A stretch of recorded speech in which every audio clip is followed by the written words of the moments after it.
Well, so nice to talk to both of you. I love The Woman King. It was like I saw it at Toronto, and it was just something that really blew me away. It was just the story, the sounds, like everything about it. So I'm very excited to chat with you.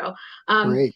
yeah, and actually the first thing I wanted to add, like it really sets the tone with that opening scene with Naniska and the warriors like popping out of the grass. And I wanted to ask you, like, sonically, what did you want to establish with the scene and how did you work on it together? Well, Gina wanted to have an organic sound to the film. And so it was basically right from that first start, get the sounds of Africa in. So you can hear, even in the opening, before you see it, you hear a little bit of the winds and a little bit of bugs and a little bit of just an atmosphere. And so then when we come into the scene, we hear the audience is enveloped in this in the sound of Africa and the night sound. It's very cool. So then when the guys they're at the campfire and you can hear the little crackling of the fire and what they're doing, and they're totally chill. And then they hear that little something Yeah. out. Yes, right, you hear that little Yes. thing, and then he stops and suddenly you see the women rise out of the grass and the sound of them rising and the swaying of the grass and everything. It was just it's an awesome start. Yeah, 100%. Yeah, Anthony, and did the you other want to thing, add anything? Yeah, go ahead. yeah, absolutely. The other thing is that that this is the first time where we see the women warriors, and so that first battle where they come into this village and they're looking to free some of these other villagers have taken some of their people, and so they've come to rescue them, and so we wanted to kick off that first battle, and just let people know like this is what to expect. This is the intensity, and these women are really going to come in and take over. So it was a lot of fun. It almost makes you think of like in Jurassic Park with like the velociraptors coming out. It's like only it's women, a tribe of women warriors. It has the same kind of like, well, different kind of fear. But yeah, I love that opening scene. I'm like, okay, I am in. Um, but there's Yeah. a lot going on in this film sonically, like the music, the backgrounds, the chants, the people talking. And how did you balance all of those things? And like what kind of discussions did you guys have about like about balancing those things? Well, I would say, we started with talking about world building, so building the world of the Agoge, and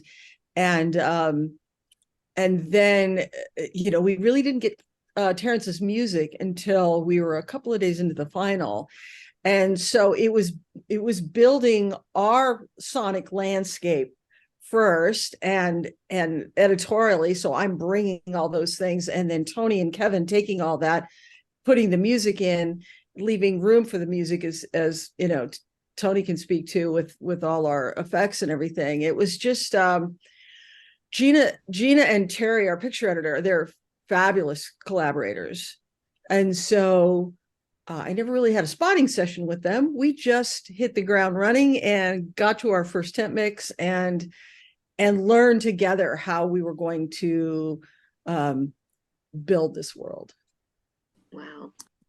And then from my aspect, Becky did such an amazing job building the tracks, and you know to speak to the world building, she was able to find very, very specific sounds that Gina had been looking for in terms of the various places when we first meet the Goge in the palace, and Becky was able to find these recordings and augment production group ADR with these recordings that she'd found of these women speaking the language, very specific numbers of them, and it was absolutely amazing. Whenever we'd get to these scenes, Gina was like, I just want to hear the women speaking right here, the correct amount, the correct language, and every single time Becky nailed it. It was really amazing. And then, for the rest of it, it was just finding the level of intensity that we needed to be at any given time,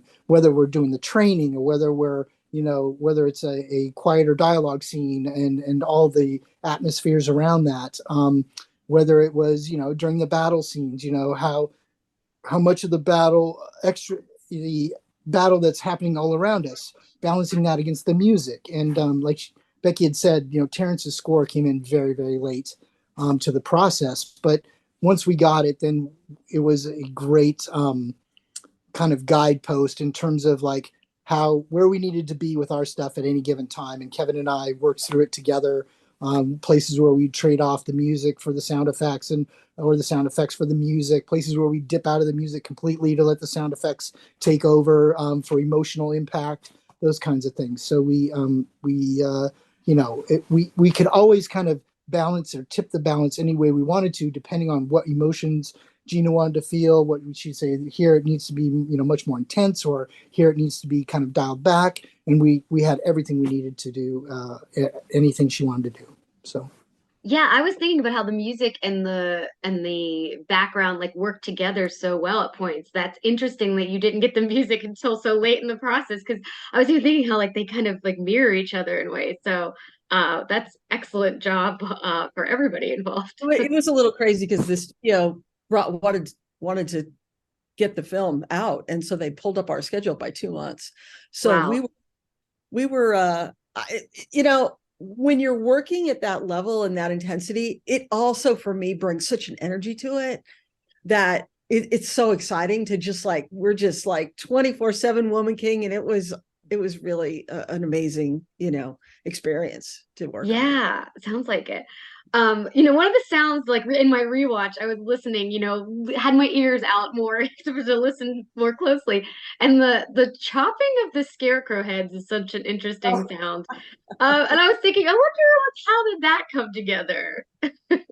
Um, well, all those machetes are thick rubber, and so the machetes are something that I took a long time finding the right sound, and going through my collection and also with Foley of just trying to find the right sound for the weight of those machetes, right?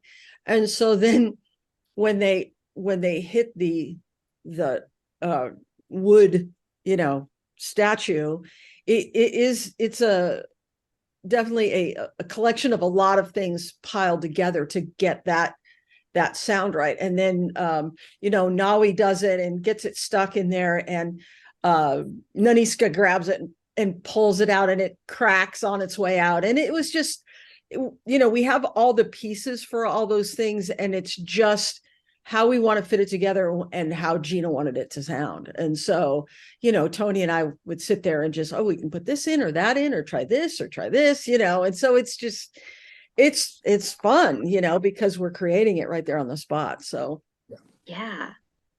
Yeah, and like Becky said, if Gina wanted to tip it, I want it to be a little heavier, we had the elements to be able to do that. If she said, I want a little bit more crack on the top end, we had all the elements at our disposal to be able to kind of go, to taste. So it's like season to taste kind of, and any way she wanted to go with it, we could send it that way. So So you're kind of like chefs with sounds. exactly. Yep. One of the things I noticed is the background sounds are quieter around moments of royalty. So, like with John Boyega's character, it's very quiet.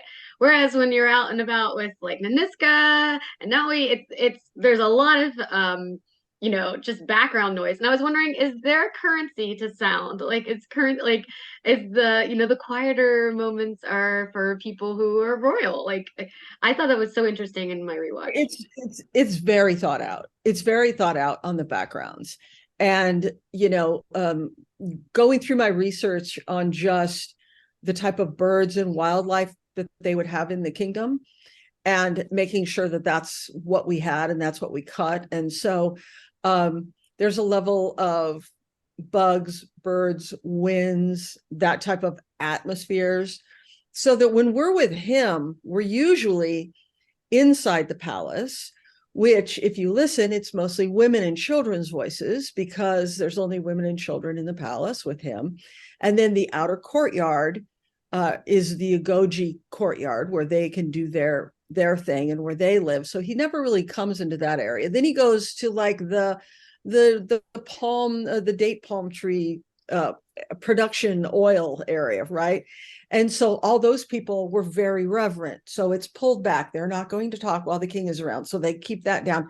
So we definitely sculpted each background and in every aspect of it to of course match what was on screen and who was on screen. So yeah. Yeah, and we definitely use those kinds of techniques. It's interesting you picked up on that because we use those kind of techniques all the time in what we do to be able to get people to feel certain emotions. And one of the other instances and areas we did that a lot was in the battle scenes because there's not a lot of bloodshed. If you notice, you don't see a lot Yeah. of blood, but during the battles, you hear blood and you hear the stabbing and gushing and cutting of people and flesh and so that's your brain will always fill in more when your ears connected to your brain will fill in more. You'll imagine that you're actually seeing something you're not. So and we kind of use those kind of tricks or techniques in order to be able to get the audience to feel a certain way. That's fascinating. I would be remiss if I didn't ask you about the fight sequences, since I feel like there are like so many. But what was it like working on those? And was there a sequence that was more challenging than others? Probably the Oyo battle, which is the last of the largest battle, was challenging because we're focused on our heroes and our foreground heroes, the close-ups of them. And those women, those actresses, they all did their own stunts. And so there was never the trick of a cutaway. We were always on them. And so we had to make sure that those played really well up front. And then you have your secondary battle that's kind of the people around them. And then you have your third level Yeah. of battle, which is everybody that Tony put in all the surrounds. So we were surrounded by battle. And each of our warriors had a specific weapon, whether it was a machete or a knife or a chain or a spear, or Nawi with her rope. In the beginning, she says the rope is not a weapon. And yet, what does she use later, to save Ode? I think it was, she uses her rope as a weapon, tying a machete to it. So each of those are very well thought out and very detailed out so that, we can really sell it. And like Tony said, we did have a PG-13 rating. So there wasn't a lot of bloodshed, but you could definitely hear it, and the brutality of that war. And so it's pretty intense. Yeah, definitely. Yeah, and the most challenging section for Becky and I,